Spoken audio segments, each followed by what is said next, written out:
Selamat pagi. Apa kabar, Jess? Ini lampunya saya lagi ajojing dikit-dikit ajojing. Ada komen dari RPPS 14. Bagus nih komennya. Kalau minum probiotik ini, nah beliau membuat komen, membuat message di yang saya ngomongin masalah probiotik ya, Jess. Ya. Kalau minum probiotik ini, apakah OBAT DKTR untuk sakit MAAG dilanjutkan atau diberhentikan? Pak, mohon dijawab ya Pak. Tak buatin VT Pak. Gini, yang namanya OBAT, kan ada 2 poin pengobatan ya. Pengobatan yang pertama itu adalah conventional medicine. Pengobatan yang kedua adalah functional medicine. Kalau dalam semua problem masalah kesehatan kamu ketemu sama jas putih, pasti kamu akan dibawa kepada pengobatan konvensional. Entah itu operasi, entah itu OBAT, entah itu radiasi, entah itu apalagi itu. Kemoterapi. Atau termasuk juga imunoterapi, atau termasuk juga yang lain-lain lah, itu ya, itu konvensional. Jadi bisa jadi kamu di ronsen, bisa jadi kamu di MRI, bisa jadi kamu di OBAT-kan, di OBAT-in gitu.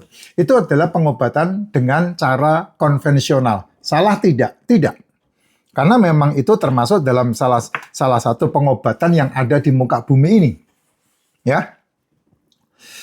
Contoh, kamu sakit gigi, kan nggak mungkin kamu ke dukun. Nanti kalau kamu ke dukun, keluarnya cacing di sini, singgat di sini. Itu pembodohan. Ya, itu yang ada di, yang ada di Indonesia itu kayak begitu, pembodohan yang sangat luar biasa. Ya, larinya ke mistik.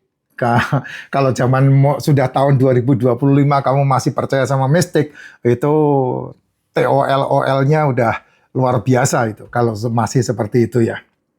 Ini kayaknya ada gangguan. Nah ini mistik ini. Ya. Terus kemudian kalau kamu melahirkan, nggak mungkin kan kamu pergi ke dukun kan? Nggak bisa, kamu harus ke dokter. Dukun itu zaman-zaman dulu. Nah, yang orang sebut itu dukun bayi. Ya, ada teman saya yang kakinya itu kena diabetes, pergi ke mistik, ditutup sama batok kelapa, diasepin. Nah di dalam batok kelapanya itu muncul singgat begitu banyak. Kalau sekarang ini maggot, itu banyak banget. Saya waktu itu terkagum-kagum, tapi sekarang saya juga sekarang ini saya bilang ini bodoh. Kemarin ada pengobatan gigi di ini pakai apa? Keluar cacingnya. Itu pembodohan Jess ya. Kamu mau tidak mau harus ketemu sama dokter karena antara gigimu dibenahi akarnya atau dibenahi sarafnya atau dicabut giginya itu dokter yang bisa melihat. Demikian juga dengan yang namanya demam berdarah. Itu juga perlu DKTR, kamu perlu obat. Hanya permasalahannya, obat itu adalah pertolongan pertama yang bisa meredakan sakit yang ada di tubuhmu. Tapi setelah itu, kamu mau tidak mau harus membenahi dengan pengobatan kedua. Apa itu? Pengobatan functional medicine gitu. Nah, itu kalau kamu OBAT-in terus, ya kamu percaya dengan obat terus, maka nantinya kamu akan bermasalah dengan ginjalmu. Ya, semakin lama kamu bermasalah dan kemudian kamu ketemu sama OBAT, maka kamu akan masuk dalam keadaan kebas. Ya, ketika kamu sudah mengganggu lambungmu, kamu nanti akan kebas. Nah, ketika kamu udah kena kebas, maka dikasih OBAT namanya ada kebas stantin nanti. Ya, kebas tidak selesai-selesai, nah ginjalmu problem. Ya, biasanya itu dimulai dari gula darah, biasanya dimulai dari gula darah. Dan kemudian kalau udah kena ginjal, ya kamu kena masalah di ginjalmu, ujung-ujungnya kan pasti cuci darah tuh. Ya, pasti cuci darah, kreatinmu ndak karuan, begitu. Nanti ada kambing hitam. Kambing hitamnya adalah kolesterol. Kolesterolmu turun-turunkan. Padahal kolesterol itu nggak ada masalah dalam kehidupan ini. Kamu punya kolesterol 300 itu kalau gula darahmu rendah, aman-aman saja, nggak ada masalah. Berarti tubuhmu sehat. Orang yang kolesterolnya tinggi, kulitnya mulus. Kamu nggak perlu pakai, apa namanya itu? Apa namanya, bro? Kalau cewek buat mulusin itu apa namanya itu? Suntik putih, suntik apa kolagen, suntik apa enggak? Karena apa? Kolesterolmu tinggi, kolagenmu terjaga. Gitu. Cantik pasti, mulus kulitnya. Kayak saya ini mulus cantik. Ya enggak pakai apa-apapun. Busu saya mulus, kolesterolnya tinggi. Enggak pakai namanya skincare. Ya pakailah yang namanya bedak wanita, enggak pakai bedak itu kayak mayat jalan-jalan di tengah mall itu nanti. Ya itu kata wanita sendiri. Itu busu saya tuh lihat tuh. Tuh. Nah, itu dia tidur cantik. Ya kan? Nggak pakai macam-macam. Bagus dengan sendirinya. Karena apa? Kolesterolnya tinggi. Gitu. Tapi kamu punya kolesterol tinggi, kayak saya kolesterol 300. Problem nggak? Nggak. Saya minum obat kolesterol nggak. Buat apa? Tapi saya menjaga supaya gula darah saya tetap low. Ya, tidak melebihi 110, tidak melebihi 130 gitu. Harus di bawah. Kalau bisa 90, 100, 110 itu masih oke. Gula darah itu enggak masalah. Nah, caranya gampang. Tidak makan malam dan tidak sarapan. Atau kamu membuang tepung, membuang jajanan, membuang cemilan, membuang kue. Tidak makan itu semua. Nasi hanya 1 sendok, 2 sendok. Nah, itu cara kamu menjaga gula darah. Bukan dengan formin, bukan. Kalau kamu memformin, ya berarti nanti lambungmu akan mempercepat lambungmu hancur. Gitu. Nah, kalau makan probiotik bagaimana, Pak? Probiotik itu membantu lambung, membantu usus probiotik itu. Kan masuk ke mulut, masuk ke lambung kan. Nah, dipecah, dihancurkan oleh asam lambung, masuk ke usus kan. Nah, di usus itu kan ada pencernaan dan penyerapan di usus. Nah, pencernaan dan penyerapan itu, nah itu butuh yang namanya probiotik, butuh yang namanya mikroba, butuh yang namanya bakteri. Nah, bakterinya perlu ditambah dengan cara apa? Probiotik itu.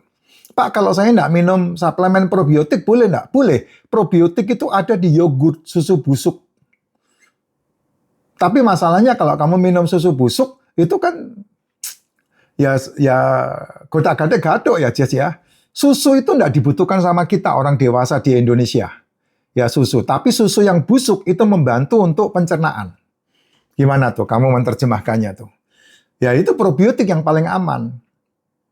Gitu. Atau anggur busuk. Anggur busuk itu wine. Tapi kamu haram-haramkan. Ya pusing saya mau ngomong. Gitu. Ya kamu sendiri lah yang menentukan lah. Orang kamu sendiri yang menjalani kehidupan gitu. Ya. Dan kamu kalau minum probiotik, kamu minum MCT, itu sangat membantu banget yang berhubungan dengan pencernaan. Sehingga membersihkan usus. Memperbaiki fungsi peristaltik usus. Gitu. Dan memperbaiki fungsi penyerapan di dalam usus. Dan mempercepat penyerapan di dalam usus. Itu probiotik sama MCT. Dia bekerja mutualisme. Bagus banget. Sehingga MCT membantu untuk penyerapannya itu menuju ke otak yang berhubungan dengan kolesterol cepat sekali. Karena harus masuk ke ini kan, liver kan. Membantu liver kan. Liver kan mencipta 400 mg per desiliter kolesterol. Ya, 20%-nya, 25%-nya LDL bawa ke otak. Sehingga otakmu aktif, sehingga otakmu sehat.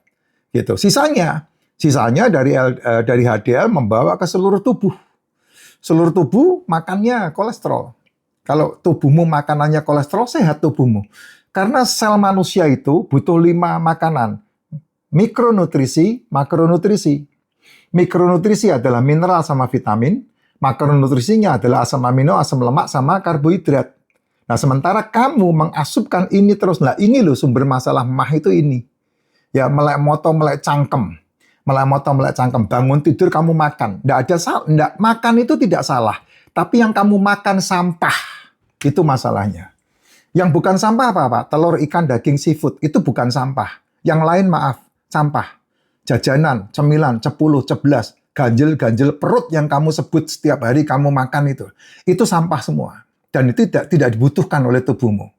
Gitu. Karena ketika kamu makan telur, ikan, daging, seafood di dalam tubuhmu, pencernaan dan penyerapan bisa dipecah untuk menjadi kebutuhan gula. Nah, kamu kalau ngerti rahasia ini ya sehat. Gitu. Ya.